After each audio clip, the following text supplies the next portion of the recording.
¿Qué tal? Soy el padre Ricardo Aguilar, doctor en teología bíblica. Sean bienvenidos a una sesión más donde comentaré el texto del Evangelio que la liturgia nos propone para el próximo domingo. En esta ocasión, domingo 17 del tiempo ordinario. Bien, pues en esta ocasión tenemos para el domingo 17 del tiempo ordinario, que cae el 27 de julio de 2025, el fragmento del Evangelio Lucas 11, versículos 1 al 13. A este comentario le he puesto como título: El Padre quiere dar el Espíritu Santo a quien se lo pida. Comenzamos haciendo nuestra oración inicial. En el nombre del Padre, y del Hijo, y del Espíritu Santo. Amén. Padre Santo, te agradecemos por el don de la vida y el don de la fe. Hoy que nos reunimos en tu nombre para profundizar la Sagrada Escritura, te pedimos que nos envíes el don del Espíritu Santo con el fin de que nos ayude a comprender el sentido salvífico del texto evangélico que estamos por estudiar y lo hagamos vida. Te lo pedimos por Jesucristo nuestro Señor. Amén. Santa María, sede de la sabiduría y reina de la paz, ruega por nosotros en el nombre del Padre y del Hijo y del Espíritu Santo. Amén. Pasamos ahora a escuchar el Santo Evangelio. Del Santo Evangelio según San Lucas. Un día Jesús estaba orando y cuando terminó, uno de sus discípulos le dijo: Señor, enséñanos a orar, como Juan enseñó a sus discípulos. Entonces Jesús les dijo: Cuando oren digan: Padre, santificado sea tu nombre, venga tu reino, danos hoy nuestro pan de cada día y perdona nuestras ofensas, puesto que también nosotros perdonamos a todo aquel que nos ofende, y no nos dejes caer en tentación. También les dijo: Supongan que alguno de ustedes tiene un amigo que viene a medianoche a decirle: Préstame, por favor, 3 panes, pues un amigo mío ha venido de viaje y no tengo nada que ofrecerle. Pero él le responde desde dentro: No me molestes, no puedo levantarme a dártelos, porque la puerta ya está cerrada y mis hijos y yo estamos acostados. Si el otro sigue tocando, yo les aseguro que, aunque no se levante a dárselos por ser su amigo, sin embargo, por su molesta insistencia, sí se levantará y le dará cuanto necesite. Así también les digo a ustedes: pidan y se les dará, busquen y encontrarán, toquen y se les abrirá, porque quien pide, recibe, quien busca, encuentra, y al que toca, se le abre. ¿Habrá entre ustedes algún padre que cuando su hijo le pida pan, le dé una piedra, o cuando le pida pescado, le dé una víbora, o cuando le pida huevo, le dé un alacrán? Pues, si ustedes, que son malos, saben dar cosas buenas a sus hijos, ¿cuánto más el Padre Celestial dará el Espíritu Santo a quienes se lo pidan? Palabra del Señor. Gloria a ti, Señor Jesús.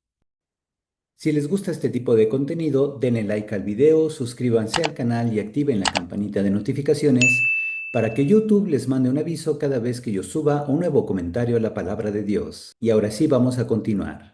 Bien, ahora procedo a explicar algunos matices del texto griego, ya que es el idioma en que originalmente se escribió el Evangelio de San Lucas.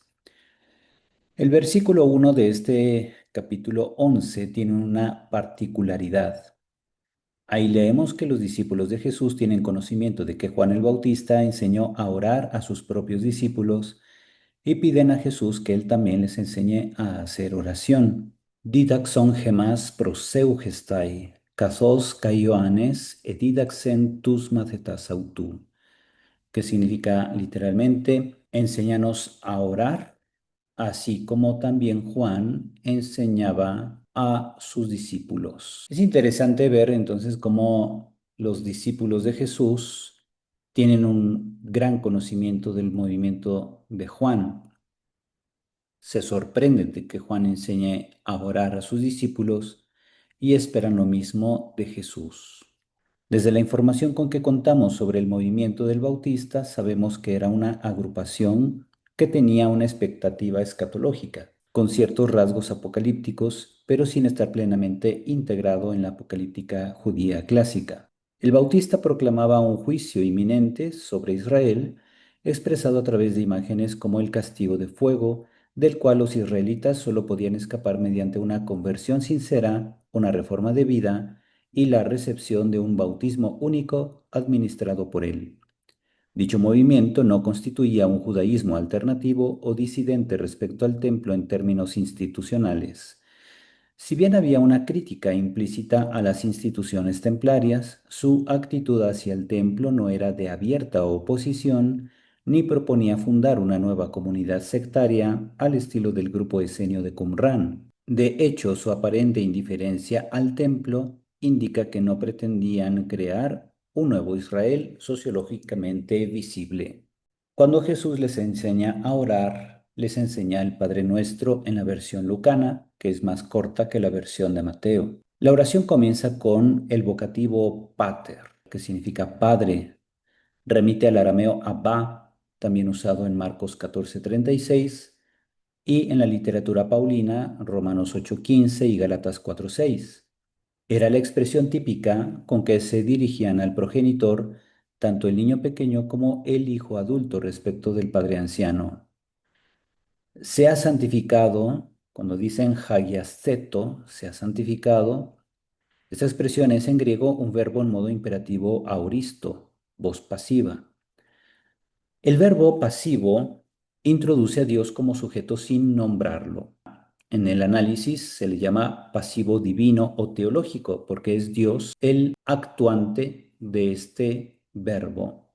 Es Dios quien realiza la acción de santificar su propio nombre. El término reino, basileía, puede entenderse de modo estático, es decir, geográfico, el reino como un lugar, pero también puede entenderse en modo dinámico, es decir, funcional, para referirse a la soberanía o al poder real. Jesús lo usa en ambos sentidos, aquí prevalece el segundo. En esta oración se refiere a la soberanía de Dios. Cuando dice el zeto je basileiasu, significa que venga tu reino.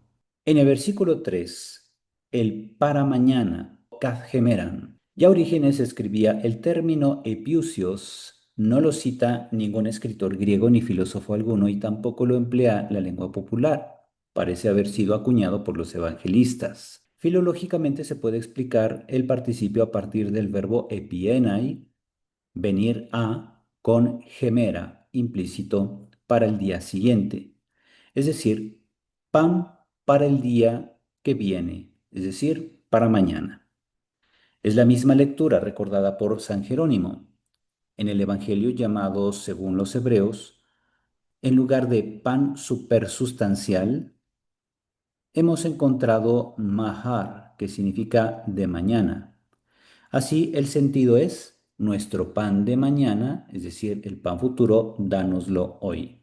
Continúa dándonos didu. El imperativo presente del verbo didomi, aquí es dar, o sea, continúa dándonos, didu, expresa la idea de una acción prolongada y reiterada. Esta petición armoniza perfectamente con la precisión temporal siguiente, el kad gemeran, de sentido distributivo, es decir, danos el pan cotidiano día tras día, cada día de nuevo, o dánoslo hoy. En Lucas 11:4 dice, perdona nuestros pecados, tas jamartías gemón. Lucas utiliza el término jamartía, conocido en el mundo griego para expresar error o fallo. Aquí significa pecado, también significa ofensa a la divinidad. Quizá en el origen estaba el mismo vocablo arameo jobá, que puede significar deuda y pecado, que Mateo 6:12 traduce con ofeilema, que significa deuda, raíz que Lucas mantiene en la expresión panti ofeilonti gemin, es decir, como nosotros perdonamos a nuestros deudores. Finalmente, no nos hagas entrar en tentación. Me eiserenques gemas eis perasmon. El verbo puede entenderse en primera instancia como no nos lleves o no nos introduzcas en la tentación. La expresión indica no solo entrar en la tentación, sino permanecer en ella hasta sucumbir. En segunda instancia, puede emplearse en término causativo. Haz que no entremos en tentación. Con esto pasamos al comentario. En el Evangelio lucano, Jesús aparece frecuentemente en oración en momentos clave de su ministerio, durante su bautismo en lugares solitarios, antes de llamar a los discípulos, durante la confesión de Pedro, en la transfiguración, en el Monte de los Olivos y en la cruz. La oración es, en este contexto, la ocasión de una petición de los discípulos, quieren que Jesús les enseñe una oración propia de su grupo, evocando el ejemplo del Bautista, aunque no conocemos en qué consistía esa oración. La versión lucana del Padre Nuestro es más breve que la de Mateo. Aquí, la oración comienza con la simple invocación Padre. Esta invocación refleja que estamos ante la oración de los hijos de Dios. La primera petición, santificado sea tu nombre, pide que Dios se manifieste tal como es, en su soberanía y misericordia. La segunda petición, venga tu reino, expresa el deseo de que ese reino, ya llegado en la persona de Cristo, se haga visible y transforme la historia y la vida del creyente. La tercera petición, el pan nuestro, ruega por el alimento necesario cotidiano. En la cuarta, perdónanos, el orante pide perdón a Dios, mostrando la disposición humana a perdonar a otros. Sin embargo, esta disposición no es la causa del perdón divino, sino su condición de verdad. Finalmente, la última petición, no nos dejes caer, se formula en negativo. Se pide ser preservados de una prueba demasiado dura, de una tentación que pueda conducir al abandono de Dios. Después de la oración, Jesús ofrece una enseñanza a través de dos parábolas, intercaladas por una exhortación. La primera parábola presenta una escena doméstica en una casa pobre, donde un hombre, ante la súbita necesidad de un amigo, molesta insistentemente a otro en medio de la noche. La pregunta, ¿quién de ustedes? Sugiere una respuesta negativa, pero la insistencia descarada del amigo inoportuno lleva a que obtenga lo que necesitaba. Así, si un hombre responde por la insistencia, cuanto más lo hará Dios. La aplicación de la enseñanza toma forma en una regla de sabiduría popular con tres verbos: pedir, buscar y llamar, que tienen una respuesta garantizada: recibir, encontrar y abrir. Detrás de estas expresiones hay pasivos teológicos. Es Dios quien actúa. La enseñanza culmina con una comparación entre un padre humano y Dios. Si un padre, a pesar de su maldad, da cosas buenas a sus hijos, con mayor razón Dios, Padre bueno, dará a sus hijos el mejor don posible, el Espíritu Santo. Mientras otro evangelista habla de cosas buenas, Lucas especifica que el regalo supremo de Dios es su propio Espíritu. Aunque éste será dado plenamente en Pentecostés, aquí ya se anticipa su importancia. A partir del comentario, ofrezco ahora tres enseñanzas espirituales para quienes desean vivir con mayor hondura su vida de oración y crecer en su confianza en Dios. Primera enseñanza, la oración como vínculo filial con nuestro Padre Celestial. Jesús nos enseña a orar comenzando con la palabra Padre, que no es solo una fórmula litúrgica, sino una declaración que denota nuestra existencia relacional. Dios es un Padre que acoge, escucha y cuida. En el mundo antiguo, como también en el actual, muchos imaginaban a la divinidad como inalcanzable, envuelta en misterio y poder. Jesús, en cambio, revela un rostro tierno y cercano de Dios. Por eso, al invocar a Dios como Padre, no repetimos una palabra vacía, sino que reconocemos que estamos insertos en una relación de amor, familiaridad y confianza con Él. Esta es la primera actitud de la oración auténtica, sabernos hijos amados. Al orar con esta conciencia no hablamos al vacío, ni repetimos fórmulas para calmar su ansiedad, sino que entramos en una comunión con aquel que nos ha llamado a la vida y nos sostiene. Segunda enseñanza, orar es desear que Dios reine en nuestra historia concreta. Las primeras peticiones del Padre Nuestro, según Lucas, santificado sea tu nombre y venga tu reino, no son deseos abstractos, sino súplicas para que Dios se manifieste a nosotros, tal como es, santo, compasivo, justo, y para que su soberanía transforme el mundo y también nuestra propia vida. Orar no es solo pedir cosas, sino alinearnos con el corazón de Dios, desear que su reino transforme nuestras relaciones, decisiones, heridas y luchas cotidianas. Esta disposición interior es profundamente liberadora, porque nos saca de nuestro ego y nos convierte en colaboradores del reino. Por eso, la oración no es un escape de las responsabilidades que tenemos en el mundo fugat mundi, sino el impulso para vivir en él con una esperanza nueva, con una mirada atenta a los signos del reino y con una fe activa que se compromete a construir justicia, paz y reconciliación en los ámbitos en que vivimos. Tercera enseñanza: Dios responde siempre, y su respuesta es el don del Espíritu. Las parábolas de Jesús enseñan sobre la oración y nos hablan de un Dios que no se cansa de escuchar, que no se ofende por nuestra insistencia y que no responde según nuestra lógica limitada.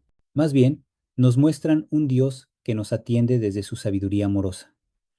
En un momento de mayor calma, procuremos meditar un rato en esa promesa sorprendente. Dios dará el Espíritu Santo a quienes se lo pidan.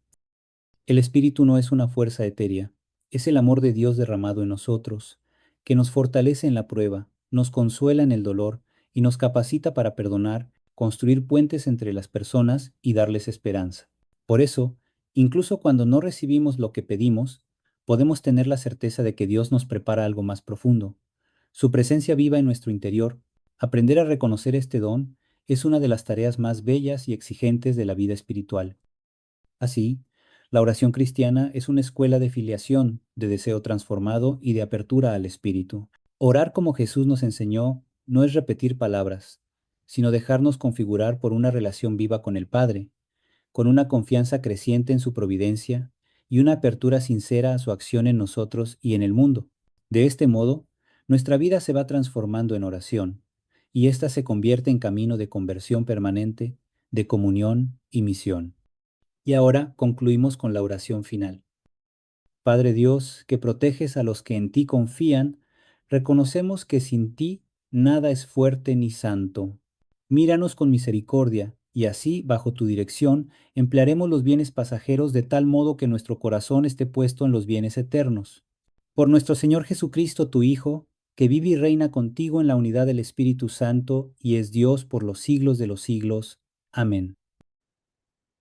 Y así hemos concluido con el comentario al texto del Evangelio que la liturgia nos propone para este domingo 17 del tiempo ordinario. Espero que pueda servirles a todos ustedes para su crecimiento espiritual y su impulso pastoral. Recuerden que si les gusta este tipo de contenido, denle like al video, suscríbanse al canal y activen la campanita de notificaciones para que YouTube les mande un aviso cada vez que yo suba nuevo comentario a la palabra de Dios. Y ahora sí, me despido dándoles la bendición. El Señor esté con ustedes y la bendición de Dios Todopoderoso, Padre, Hijo y Espíritu Santo, descienda sobre ustedes y permanezca para siempre. Amén. Cuídense mucho y hasta pronto.